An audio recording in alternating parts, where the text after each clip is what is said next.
आज आप ज्ञापन देने आए हैं, किस विषय पे ज्ञापन देंगे और किसे देंगे? देखिए, ये जो बीजेपी सरकार है देश को 47 के पहले के दौर में लेके जा रही है।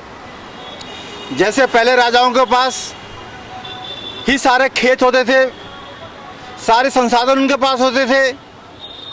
भारत जब आज़ाद हुआ तो संवैधानिक तौर पे सबको सरकारी चीज़ें बनाई गई, आईआईटी बनाई गई, आईआईएम बनाए गए, रेलवेज बनाए गए, बड़े बड़े एचएएल बनाए गए, सब संस्थाएं बनाई गई। लेकिन मोदी जी को और जब मनुवादी विचारधाराओं को ये चीज़ खटकती है, क्योंकि ये ओबीसी एससी समाज ये उनमें नौकरियां पाके अपने बच्चों को पढ़ा लिखा के आगे बढ़ाए। लेकिन ये मनुवादी विचारधारा के लोग, गोलकर के लोग इस देश को वहीं पे लेके जा रहे हैं जहां से देश चलाता ये वहीं पे जा रहे हैं। खेत भी इनके कब्जे में आ जाएगा धीरे धीरे करके, रेलवे इनके कब्जे में चला गया, चंद गुजरातियों के कब्जे में चला गया सब कुछ। क्या देश, ये प्रधानमंत्री जी क्या गुजरातियों के प्रधानमंत्री हैं? ये देश कहां जाकर रुकेगा? सवाल पूछते हैं लोग। किसानों के लिए क्या कहना है? किसानों के लिए पुलिस प्रशासन, सब किसान के बच्चे हैं, किसान के सब बच्चे हैं। कहीं ना कहीं पुलिस प्रशासन भी उनके हाथों मजबूर हो गई है। मुझे पुलिस प्रशासन के लोग से कहा, लोग कह रहे हैं कि नहीं आपको नहीं देना पड़ेंगे, हमने एक कफन बांधा हुआ है, ये कफन बांध के हम निकले हुए हैं। हमारे संजय सिंह के ऊपर मुकदमा करे गए हैं। क्या पूछा गया है कि 400 का ऑक्सीमीटर आपने 4000 में क्यों खरीदा है? आपने 1800-1600 का जो थर्मल स्कैनर आपने 8000 का क्यों खरीदा हुआ है? आपने ब्राह्मणों का हत्याएं क्यों हो रही हैं? महिलाओं की हत्याएं क्यों हो रही हैं? दलितों पे अत्याचार क्यों हो रहा है? यह पूछना क्या हम क्या अंग्रेजों के जमाने में पहुंच गए हैं क्या? अगर देश जनता अगर नहीं खड़ी हुई तो आपको 47 के दौर में पहुंच जाना पड़ेगा। फिर से अभी कालों को हमने गोरे अंग्रेजों से भगाया था, इन काले अंग्रेजों को भगाएंगे। जय हिंद, इंकलाब। जय हिंद साथियों, मैं कृष्णा भारद्वाज, आम आदमी पार्टी की शहर विधानसभा अध्यक्ष। पहले तो साथियों हमें जाने कि हम लोग जो प्रदर्शन के लिए आए हैं, एक ज्ञापन सौंपेंगे हम राष्ट्रपति के नाम से, और ये ज्ञापन हमारी आम आदमी पार्टी जो है वो पूरे देश में सौंप रही है। हर जिले के जिलाध्यक्ष की अगुवाई में ये काम हो रहा है। इसका माध्यम ये है कि कल जो है दोनों सदनों में, एक्चुअली पहले लोकसभा में बिल आया तभी से मुद्दा बना हुआ था, बाद में कल राज्यसभा में भारी विरोध के बाद में इस बिल को पारित किया गया है। क्योंकि राज्यसभा में जो सांसद है वो मैक्सिमम जो है बीजेपी के नुमाइंदे हैं, वो कहीं ना कहीं से पूंजीपति लोग हैं जो पैसा दे करके संसद में आए हैं और उनके इशारों पर काम करते हैं। बात जब हम इस विधेयक की करते हैं तो ये है कि इसको 3 खंडों में लाया गया है, जिसका एक नाम कृषि अन्वेषण, एक नाम कृषि समर्थन मूल्य और तीसरा नाम है कृषि करार नाम से। अब इसमें साथियों होगा क्या कि जब ये अब इन्होंने हमारे टाइम में बहुत समय से, जो अगर आप पुराने किसानों से बात करेंगे तो जमाखोरी से हमेशा पूंजीपतियों के लिए फ़ायदे का सौदा होता था, उसमें गरीब आदमी हमेशा पिसता था। जो किसान 6 महीने फसल का इंतजार करता है, और इसके लिए सरकार ने एक तय किया था कि एफसीआई और मंडी समितियां, अलग अलग सहकारी समितियां इसको खरीदेंगी। तो उससे क्या होता था, किसानों को उनका एक टाइम पे, समय पे उनका पैसा मिल जाता था और बड़े ही सार्थक तरीके से उनको उनका पैसा मिल जाता था। लेकिन अब सारी चीज़ें बनी तो रहेंगी, चूँकि विरोध ना आए तो इसके लिए सब मंडी समिति को भी बनाने की बात कर रहे हैं, समितियों को भी। लेकिन होगा क्या कि जब किसानों को मंडी समिति या एफसीआई जब उनका अनाज खरीदने के लिए बाध्य नहीं होगी तो वो फ्री हो जाएंगे, और फ्री होने पे क्या होगा कि जो पूंजीपति हैं वो उनकी लागत हमेशा अब उनकी फसल को फिर से कम दामों में लेंगे, जमाखोरी बढ़ जाएगी। जब जमाखोरी बढ़ जाएगी तो आम आदमी पे आने वाले आटा, चावल, चीनी, राशन का जो भुगतान है वो ज़्यादा करना पड़ेगा। ये जो है अंततः ये जो चीज़ें हैं वो आम आदमी के ऊपर भारी पड़ने वाली हैं, किसानों के लिए फिर से बहुत ही गलत चीज़ होने वाली है। और इससे जो 40 लाख लोग उत्तर प्रदेश में जो कि किसानों को और मंडी के बीच में एक माध्यम का काम करते थे, जो कि हमारे देश में होता है, तो वो 40 लाख लोग बेरोजगार हो जाएंगे। मेरा सरकार से मानना ये है कि जब बेरोजगारी की दिक्कत है, हमारे यहाँ कोरोना चल रहा है, इसके लिए लोगों को सही इलाज नहीं मिल रहा है, तो इस तरीके के जल्दी विधेयक पास करने के लिए सरकार को आवश्यकता क्या है?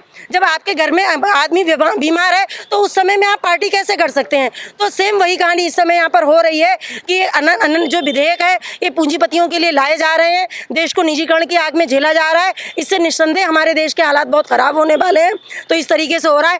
अगर ये विधेयक इतना ही अच्छा होता तो जो पंजाब की जो अकाली दल की जो महिला मंत्री थी, जो कि भाजपा की सहयोगी पार्टी भी रही है, उन्होंने कल इस्तीफा दे दिया, क्योंकि पंजाब, उत्तर प्रदेश और हरियाणा ये 3 राज्य जो हैं वो सबसे ज़्यादा कृषि यहाँ से होती है। तो ये तीनों किसानों को बुरी तरीके से उनके हालात ख़राब हुए हैं, पूरे देश में विरोध प्रदर्शन हो रहे हैं। तो मोदी सरकार से कहा जा रहा है कि आप इतनी जल्दी में क्यों हैं? क्या आपको डर है कि आपको सत्ता में दोबारा आने को नहीं दिया जाएगा और सारी की सारी व्यवस्था आप अपने पूंजीपति दोस्तों को सौंप देंगे?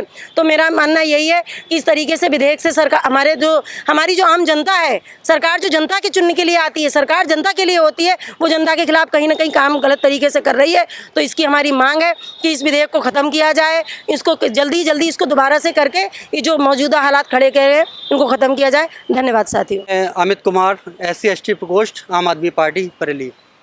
जैसा कि इस केंद्र सरकार ने राज्यसभा में कल किसान विरोधी ऑर्डिनेंस पास किया है, हमारी पार्टी इसका सख्त लहजे में विरोध करती है। जैसा कि हम लोग जानते हैं, हमारे देश की 80% आबादी जो है वो गांव से आती है, उसका कहीं ना कहीं कोई पारिवारिक संबंध है, वो ग्रामीण क्षेत्रों से है। आज सरकार जब सत्ता में आई थी 2014 में, तो बीजेपी से ने कहा था कि जितना भी किसान है उसकी आय को हम दोगुना कर देंगे। क्या किया? नहीं किया। जबकि आप प्रतिशत में देख सकते हैं, आप अनुपात देख सकते हैं, हमारे देश का किसान, कितना ही किसान हर साल मरता है, फांसी लगा लेता है। उसकी ज़मीनें जो उनकी खेती बाड़ी है वो अगर नष्ट हो जाती है, उसको उसका पैसा नहीं दिया जाता है। कितने भी ड्रामे ये करे सरकार, राज्यसभा में वही उन्होंने किसी भी तरीके से जोड़ तोड़ करके ज़बरदस्ती इस बिल को पास कर लिया है, लेकिन आम आदमी पार्टी इसका विरोध करती है। उसको पता है, जैसे कि माननीय मोदी जी ने कहा था कि मैं इस रेलवे से बचपन से जुड़ा हुआ हूँ, मैं इसको बिकने नहीं दूंगा। क्या हो रहा है आज अडानी अंबानी जैसे लोगों के हाथों में हमारी रेलवे को बेचा जा रहा है, जबकि रेलवे वो है जिससे एक छोटे से छोटा आदमी और बड़े से बड़ा आदमी जिससे जुड़ा रहता है। लेकिन आज हम देख सकते हैं प्राइवेटाइजेशन जिस तरीके से सरकार कर रही है, वो हम फिर से उसी ज़माने में पहुंचने वाले हैं जहां से बाबा साहब ने देश को आगे बढ़ाया था, जहां से ला करके उन्होंने देश को प्रगति के रास्ते पे लेकर के आया था। जितनी भी सरकारें रही हैं, हर किसी ने अपना कोई ना कोई योगदान दिया है देश को आगे चलाने में। जबकि बीजेपी जब भी आई है उसने देश को सिर्फ लूटा है, खसोटा है। और आज आम आदमी पार्टी इस विधेयक जिसको कि उन्होंने राज्यसभा में पास किया है, इसके खिलाफ है। आम आदमी पार्टी किसानों के हित में सदैव काम किया है और वो हमेशा उनके हित को लेकर के रास्ते पर आते रही। अगर हमें ज़रूरत पड़ी देश में हल्ला करने की, दिल्ली में तक जाने की, तो हम उससे डरेंगे नहीं। हम हमेशा किसानों के साथ हैं, उनके साथ जीने मरने को तैयार हैं। जय भीम, जय भारत। मैं शाहनवाज आलम, जिला प्रवक्ता, आम आदमी पार्टी।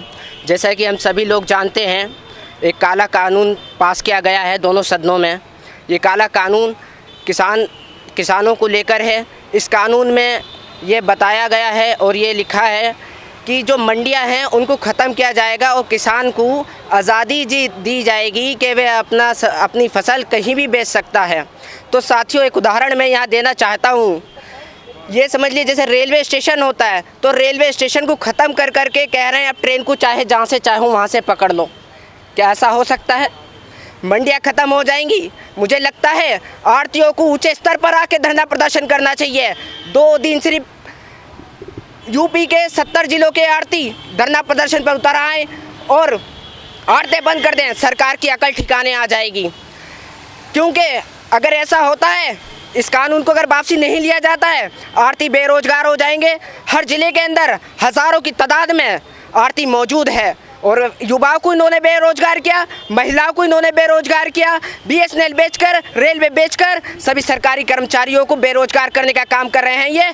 अब किसान और आढ़ती बचे थे, उन्हें भी इन्होंने नहीं छोड़ा। बड़ी शर्म की बात है, ऐसी सरकार हमारे हमारे देश के अंदर राज कर रही है और आम जनता भी खामोश है। साथियों, हमें ज़रूरत है जागने की, कानून के खिलाफ आवाज़ उठाने की। ऊंचे स्तर पर हरियाणा में, पंजाब में धरना प्रदर्शन किया जा रहा है। ऐसा नहीं है कि वो राजनीतिक पार्टियां कर रही हैं। वहाँ का किसान पढ़ा लिखा समझदार है, वो जानता है इस बिल से क्या नुकसान है। MSP ख़त्म हो जाएगी, MPSC ख़त्म हो जाएगी, किसान को उसका मूल्य का दाम सही रेट नहीं मिल पाएगा। इसलिए हम लोग इस विषय में धरना प्रदर्शन कर रहे हैं और हमें कोई भी रोके, हम रुकने वालों में से नहीं है। हमें जेल जाना पड़े जाएंगे, पुलिस लाठी चार्ज करे हम धरना प्रदर्शन करेंगे, बिल का विरोध करेंगे।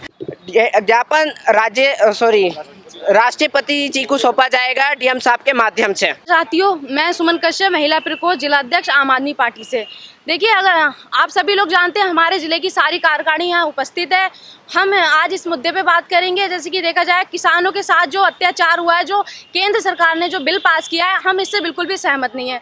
क्योंकि ये जो बिल है, इससे किसान जो पुरानी सदी है उसमें वापस चला जाएगा। तो जो हमारे जो किसान भाई हैं, जो 80 से 90% लोग ज़्यादातर किसान मतलब खेती बाड़ी पे ही सहमत रहते हैं, उनके साथ जो अत्याचार होगा कौन उसकी भरपाई करेगा।